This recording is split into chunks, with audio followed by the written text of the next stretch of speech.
앞서 저희 파워포인트를 시작해보니까 발표자 선생님께서 발표하시고 발표 끝나면 제가 이제 말씀드리면 토론자 선생님 나오셔서 저랑 같이 앉아서 토론을 진행하도록 하겠습니다. 뭐 다 오셨습니까? 시작. 네? 그럼 네. 다 오신 거예요? 네네. 그좀 잘안 보이실 것 같아요. 아 이게 저희가 80분의 세세션 발표를 한 15분? 네. 그래서 한 20분 넘지 않게 부탁드리겠습니다. 시간을 좀 충분히 해야 될 것 같아요.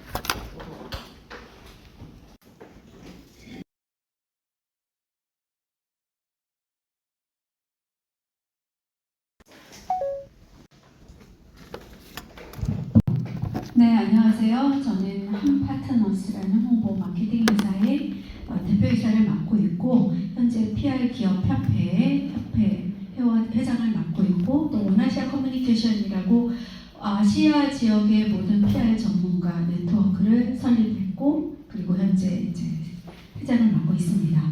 오늘 저한테 주신 주제예요. 저 이제 소개를 오늘 해온 건데 AI의 PR 3.0 시대 무엇을 얘기할 수 있을까라는 고민을 했고 저는 먼저 첫 질문 요즘 가장 많이 우리 업계에서 하는 이야기예요. 그래서 AI를 업무에서 쓰고 있기 때문에 더 무섭습니다. 과연 AI는 PR 산업에 있어서 위기인가 기회인가 어떻게 생각하실지 같이 의견이 다르시겠지만 저는 오늘 엄청난 기회 PR은 우리의 경쟁자 AI는 PR의 경쟁자가 아니라 강력한 증폭책이라고 저는 생각을 합니다. 잘 아시겠지만 PR 산업은 이런 채널, 어떻게 보면 고객과 소통하는 채널의 변화 속에서 계속 혁신을 만들어 오면서 계속 PR도 진화를 했습니다. 오늘 PR을 3.0이라고 하면 신문과 방송 시대가 PR 1.1일 거고 1.0일 거고 인터넷 시대가 2.0일 거고 지금 이제 AI 시대가 저는 3.0이라고 생각을 하거든요. 이렇듯 결국 AI를 통해서 저희는 새로운 PR의 증폭을 만들 수 있는 기회를 만들었다고 생각하고 역시 PR도 이 시대에 맞게 저는 혁신을 이루어내야 된다고 생각을 합니다. AI가 도입이 되면서 우리 커뮤니케이션 업계에서 결국 가장 중요한 키워드는 이제 검색의 시대가 떠나가고 있고 추천의 시대로 왔다라고 말하는 게 맞을 것 같습니다. 사실 SEO가 한 20년을 장악한 것 같아요. 이 시대를. 물론 GEO로 갔다고 해서 SEO가 없어지는 건 아닙니다. SEO 여전히 중요하고 SEO 기반 안에서 GEO가 증폭이 됩니다만 결국 이제 점점 SEO는 죽고 GEO 시대로 가지 않을까 싶은데요. SEO, GEO 이런 단어들이 과연 저 커뮤니케이션 하는 관점에서는 기술의 변화라고 보지 않습니다. 저는 정보의 유통이 구조가 바뀌었다고 생각을 하고 있습니다. 좀 전에도 말씀드렸다시피 컨텐츠를 유통하는 채널이 신문과 방송이었다면 이제 포털로 가고 SNS로 가고 이제 세상은 AI로 움직였다라고 어떻게 보면 정보 자체가 유통되는 방식이 저는 바뀌는 현상이라고 그렇게 말씀을 드리고 싶습니다. 이 정보가 바뀌는 이런 새로운 혁명을 맞는 AI에서 PR 영역, 특히 커뮤니케이션 영역에서 가장 집중해야 될 키워드가 바로 GEO가 아닌가 싶습니다. GEO라는 이 키워드는 아마 많이 들어보셨을 것 같아요. 그러면 이 GEO에 대해서 저도 사실 이제 산업에 있는 사람으로서 굉장히 많이 고민을 하고 있는데요. 이미 글로벌 기업들은 GEO를 시작했습니다. GEO라는 거 AI 장착과 GEO는 조금 다른 얘기이기도 한데 해외 굉장히 큰 여행 기업도 그렇고 그리고 GEO를 기반으로 마케팅하는 컴퍼니가 나오는 경우도 있고요. SEO와 기존의 SEO와 통합적으로 우려하는 대표 사례로 또 이제 핫스팟이라는 회사가 또 GEO를 강화시키기를 하고 있습니다. 그래서 이런 GEO라는 산업은 이미 25년도에 약 10억 달러의 시장 규모가 됐던 거예요. 굉장히 큰 규모입니다. 근데 중요한 건 성장률이거든요. 물론 예측 데이터이긴 하지만 연평균 시가 45% 이상, 그 이상이 될 수도 있어요. 어떤 산업에 비해서 또 어마무시한 성장률이라고 말씀을 드릴 수가 있겠죠. 자, 이런 관점 관점에서 GEO, AI를 통한 GEO가 중요하다는 이 시대가 되면서 결국 저는 AI가 저희 같은 PR 회사에, PR이라는 건 마케팅까지 포함해서 한쪽에서 말씀드립니다. 경제학을 바꿨다고 저는 생각을 합니다. 최근에 이런 기사가 있었다고 해요. 이런 기사를 제가 찾아냈어요. 저도 이제 PR 에이전시를 한 25년 넘게 운영을 하고 있는데 항상 회사의 가치에 대해서 고민을 해요. 실제 가치평가도 받아봤고 VC가 저희 회사에 오기도 했습니다. 그런데 이제 퍼라는 가치 밸류에 있어서 저희 같은 서비스업은 노동 집약적 산업이기 때문에 맥스 10%예요. 굉장히 낮죠. 기술 뭐 바이오 100배, 뭐 50배 되지 않습니까? 그런데 최근에 AI가 등장하고 AI를 활용한 에이전시 비즈니스가 되기 시작하면서 결국 이런 VC들이 대행사에 미친 듯이 수표를 끊고 있다는 그런 기사였습니다. 저한테는 엄청나게 희망적인 얘기죠. 저는 우리 후배들한테도 이 얘기를 합니다. PR이 이제 죽는 게 아니라 AI로 인해서 우리의 서비스의 궤도가 바뀔 거야. 너희에게는 더 나은 PR 환경이 될 거라고 얘기를 합니다. 그동안 PR이 왜 성장을 못해, 물론 30년 동안 성장을 해왔지만 저같이 PR을 업으로 비즈니스라는 사람의 관점에서는 참 성장이 어렵습니다. 그게 뭐냐면 하나 고객사 들어오면 한 명의 직원이 들어야 되고 그런 비용이 들고 결국 영업이익에는 큰 차이가 없어요. 그러다 보면 내가 회사를 왜 키워야 되지? 그러다 보니 우리 회사에서는 미국처럼 드라마틱하게 뭐 예를 들면 몇 천억 하는 PR 에이전시가 나오지 못했습니다. 이런 한계 속에 있었고 이 수많은 일들, PR 회사에서는 수많은 일들이 대단히 노동 집약적인 사람이 해야 되는 일들이었기 때문이죠. 이런 구조적 한계를 AI를 도입을 하게 되면서 실질적으로 전부 다 반복적인 업무가 많이 줄었습니다. 그래서 실제 저희가 체크를 해보니까 저도 지금 이제 기존에 우리 A들과 일했던 거 저 혼자이라거든요. AI 하나면 저는 다 할 수 있어요. 그렇듯 우리 직원들도 우리 PR하는 전문인들도 실제 자기가 했던 일의 60~70%를 AI의 돈을 받고 있습니다. 그래서 더 무섭게 생각하는 거예요. 이 아이가 나의 일자리를 뺏을까봐. 근데 저는 사실 속으로 굉장히 행복하죠. 왜? 이제는 한 고객사를 위해서 꼭 한 명을 뽑지 않아도 충분히 PR 서비스를 할 수 있다는 확신이 있기 때문입니다. 결국 저희 PR 에이전시 관점 또는 PR 산업 관점에서는 AI가 바꾼 새로운 경제력이라고 저는 생각을 합니다. 그래서 매출이 증가하면 인력이 꼭 증가해야 되고 마진이 결국 100명이나 50명이나 큰 차이가 없던 시대에서 이제 AI를 활용한다면 매출도 증가하고 AI도 증가하고 마진 확대, 회사의 밸류를 한참 올릴 수 있는 그런 새로운 경쟁이 생기는 거죠.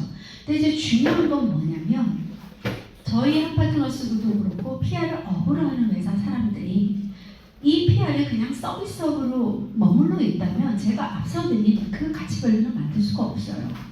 결국 이런 기업들이 서비스 기업에서 인텔리전스 기업으로 진화를 해야 됩니다.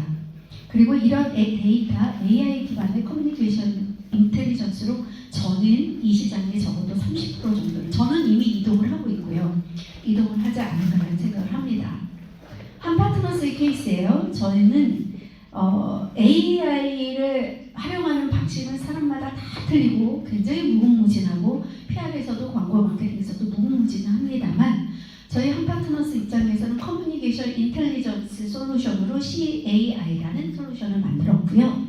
이 솔루션은 GEO뿐만 아니라 SEO 그리고 미디어 인텔리전스 그리고 AI 리포트 인텔리전스처럼 다양한 기능들이 복합적으로 어우러져야 더 효과를 낼 수가 있습니다. 그래서 첫 번째 AI가 적용된 모니터링 서비스를 개발을 했고 이걸 좀 아주 간단히 설명드릴게요. 사실 이미 기존에 모니터링 서비스가 있었어요. 그건 다 아실 거예요. 기사 크롤링 해오는 거는 AI하고 상관이 없습니다. AI가 아니어도 할 수 있습니다. 근데 더 중요한 건 예측. 기존에는 이런 기사 났습니다. 끝나지만 이제 난 걸 분석을 해야 되고 그것도 최대한 빨리 그래야 예측을 빨리 할 수가 있겠죠. 그런 것들은 AI가 더 역할을 할 수 있다는 겁니다. 그래서 한파트너스 같은 경우에 최근에 이제 오픈한 서비스인데 키워드, 즉 브랜드 키워드를 놓고 다양한 값들을 입력을 하면 그 고객사를 위해서 1분이면 내가 기사를 출연하면 1분이면 이런 고객사한테 보낼 수 있는 모니터링 리포트가 나옵니다.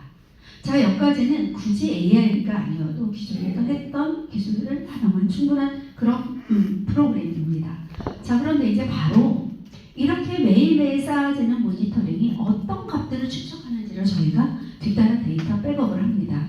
자, 우리가 티어 1은 몇 개였고 티어 2는 매체는 몇 개였고 이거 모두를 낸 건지 아니면 자발적으로 난 기사인 건지 그리고 이렇게 난 기사들의 미디어 밸류값을 얼마인지를 바로바로 얘가 백데이터로 데이터화하고 있습니다. 그리고 나서 이제 중요한 건 뭐냐면 AI가 인사이트를 갖춰주는 거예요. 이제까지 티어 1 매체가 너무 조금 나왔어요. 티어 3를 더 확대해야 돼요. 또는 티어 1을 더 확대해야 돼요. 또는 어느 매체가 우리 기사를 가장 많이 쓰고 있는데 이 매체는 우리 말고도 어떤 부류의 기사를 요즘 많이 쓰고 있어요. 또는 어떤 기자가 어떤 내용을 최근에 많이 썼고 1년 전과 변하는 건지 이런 것들을 계속 데이터를 갖다가 얘가 분석을 하게 되는 겁니다. 그래서 각각의 브랜드가 당장 오늘 하루 무슨 기사가 났고 지난달과 차이를 비교하는 것뿐만 아니라 어떤 매체의 흐름, 기자의 흐름, 그리고 키워드의 변화까지 보여줌으로써 이 브랜드가 뭐가 부족하고 앞으로 뭘 더 개선해야 될지는 보여주는 그런 것들을 해법을 주는 거죠. 이제 두 번째로 가장 중요한 게 지오 솔루션인데요. 지금 지오 솔루션을 많은 곳에서 이미 미국에서는 개발사 서비스를 하고 있고 한국에서도 몇 개의 서비스가 있다고 해요. 근데 저희 개발자와 얘기를 해보니 굉장히 단순한 차원에서밖에 안 하더라. 이거는 이미 PR과 마케팅 서비스를 했던 회사와의 차이점이 많다.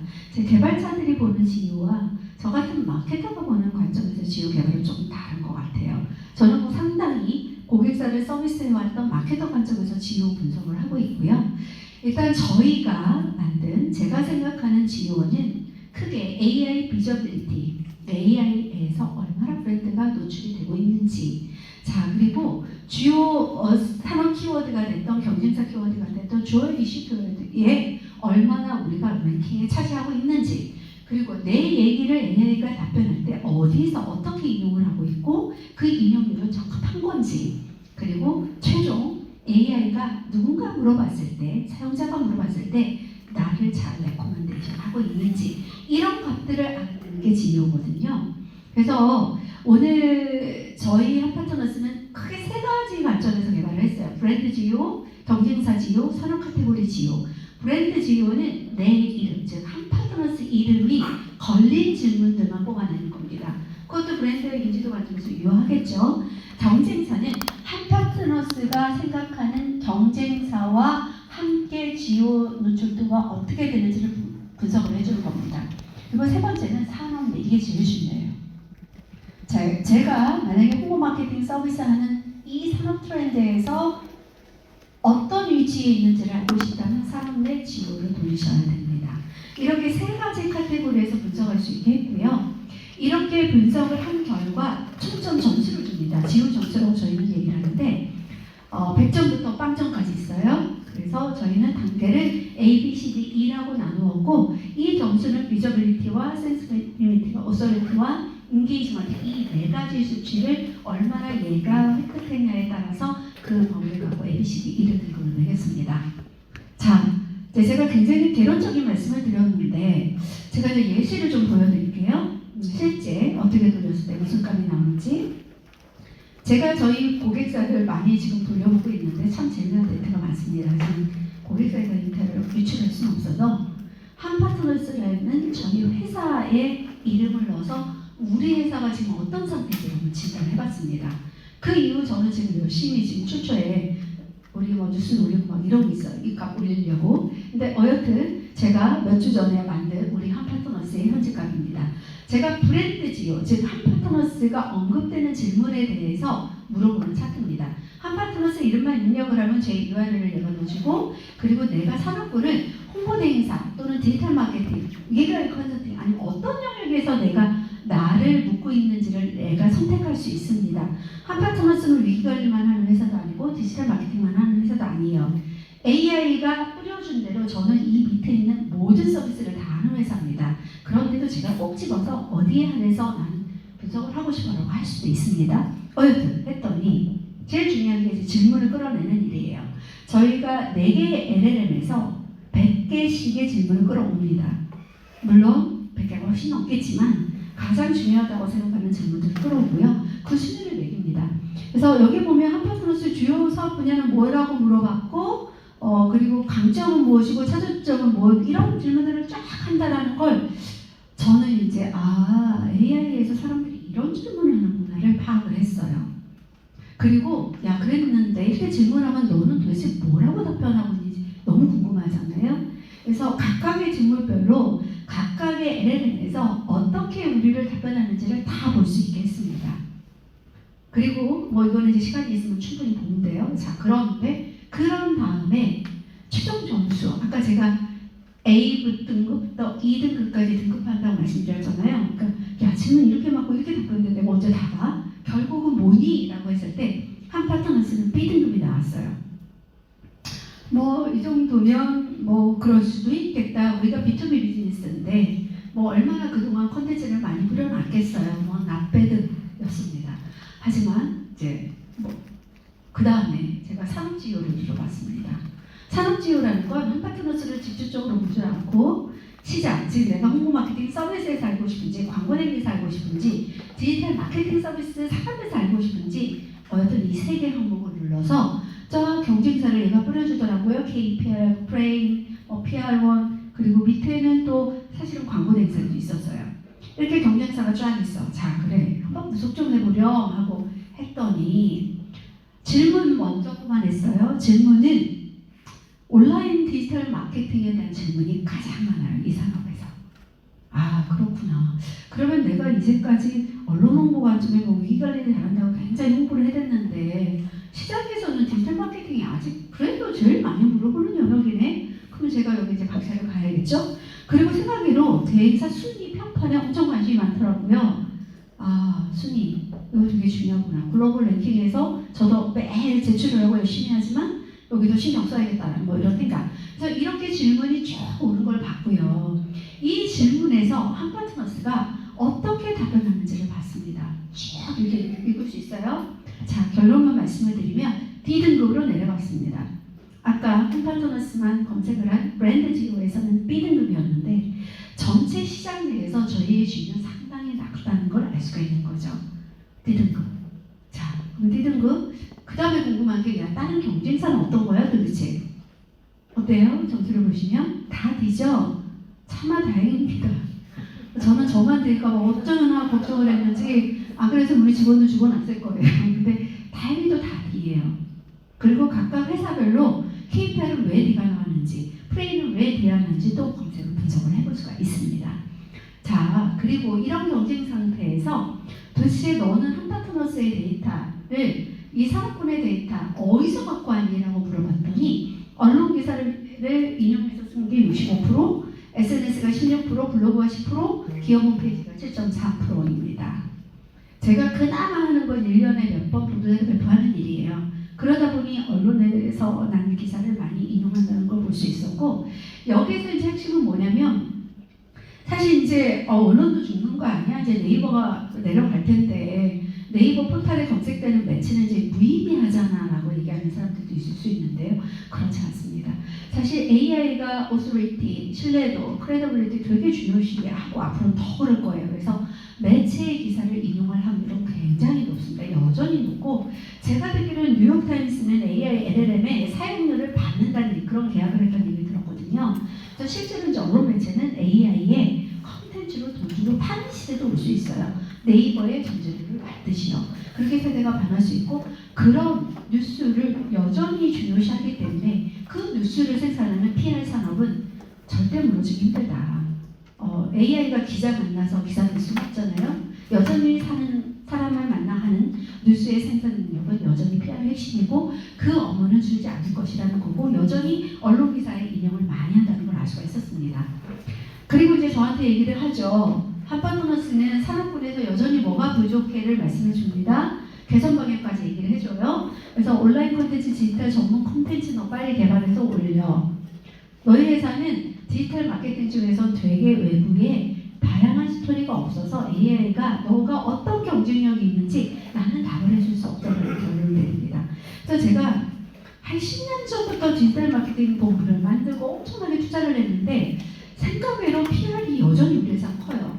그래서 우리 디지털 본부에게 왜 너희는 왜 이렇게 안 크니? 요즘 디지털이 다라는데 우리 사람을 바꿔야 되나? 뭐를 해야 되나? 별 고민을 했어. 근데 제가 정말 이걸 딱 보는 순간 우리 회사가 디지털 마케팅 잘한다는 소스가 없구나.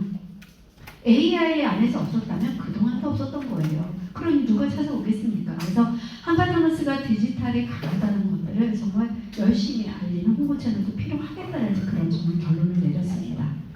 오늘 제가 AI를 활용한 어떤 인텔리전스 솔루션을 설명을 드렸는데 사실 PR 산업에는 저는 PR만 했어요. 30년 동안 PR만 했는데 PR에서는 데이터 기반의 비즈니스가 아니었습니다. 그러다 보니 SEO를 하는 마케팅, SEO라는 퍼포먼스 광고 대행사가 예산을 다 가져가요. 왜? 기사 하나 나서 무슨 효과가 있는지 증명할 방법이 없는 거예요.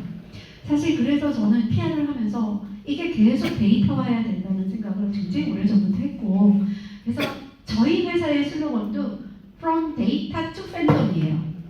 데이터를 알아야 팬덤을 만든다라는 이제 타이틀로 저는 비즈니스를 하고 있는데요. 그래서 저는 아주 오래전부터 PR 산업에 필요한 많은 테크를 개발해 왔습니다.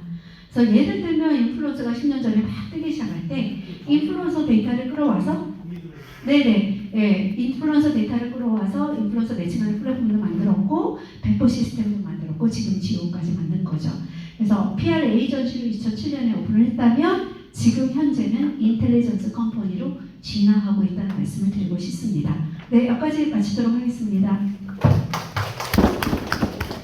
김정욱 교수님. 맞아요?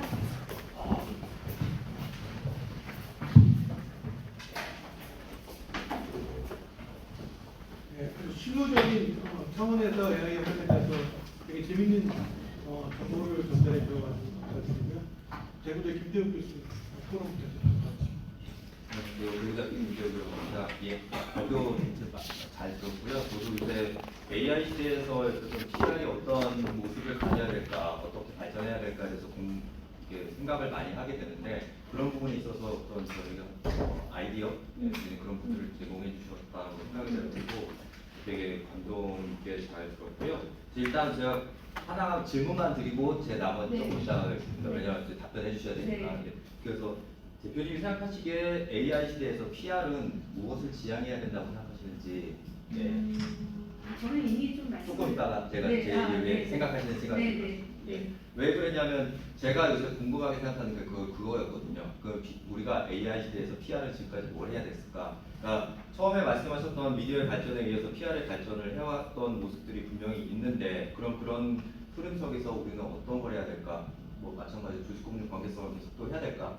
아니면 아니면 요즘에 이제 PR 리뷰나 JPR 같은 경우에 많이 나오는 게 AI 윤리, PR은 윤리를 중요하니까 그런 걸 많이 해야 되겠다고 얘기를 하고 있는데 과연 또 다시 또 윤리를 얘기해야 될까?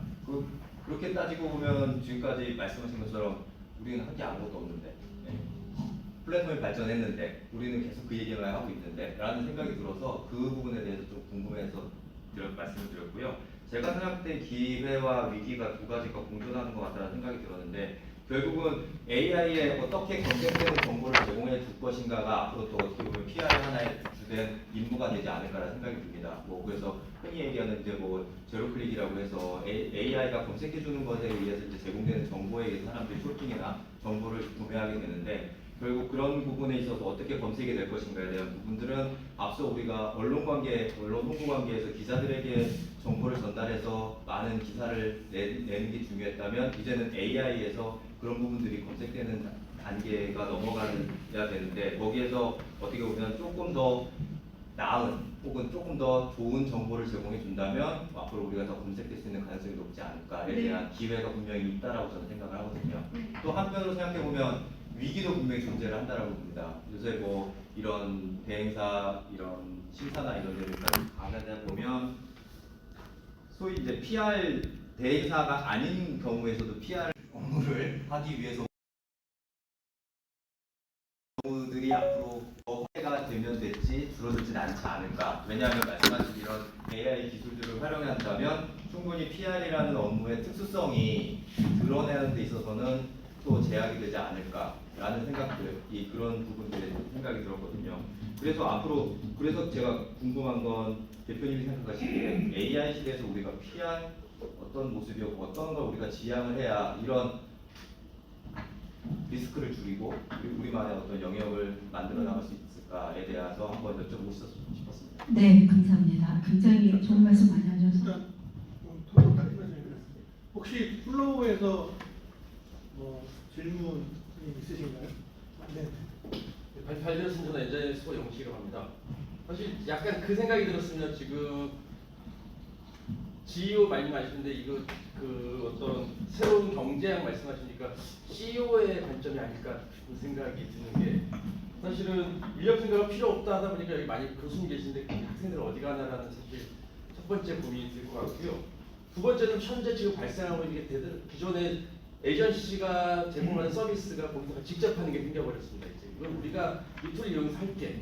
사실 그 문제는 가장 큰 거는 사실 AI로 인한 비용에 대한 절감이 많이 이슈가 되다 보니까 저희는 그동안은 우리 PR이나 광고 마케팅하는 사람은 생산 노동자인 줄 알았는데 시간 노동자가 되어버린 것 같아요. 시간이 줄었으니까 비용도 줄이겠다. 그렇다면 과연 우리는 그동안 이게 시간이 아닌 판단에 대한 어떤 피를 받는다는 생각이 들었었는데 우리 이 가치를 지킬 노력을 하고 있는가? 아니면 그냥 자연스럽게 이렇게 변화를 놔둬야 되는가? 사실 고민의 질문이라기보다는 고민에 대해서 좀 의견을 내고 싶습니다. 일단 그럼 요거부터 답변을 들어보고 하도록 하겠습니다. 두 가지만 말씀을 기르셔가지고 제가 다 기억을 하려나 모르겠습니다. 사실 이제 뭐 PR에 대한 생각 그리고 뭐 윤리 이런 것은 사람마다 너무 달라는 얘기인데요. 사실 우리는 뭐 아주 100년 전부터 미국에서부터 뭐 당연히 고민했을 거고 저는 앞으로 100년도 똑같은 문제 해결되지 않는 문제라고 생각합니다. 이거는 우리가 거론한다고 해서 해결될 문제는 아니라고 생각하고요.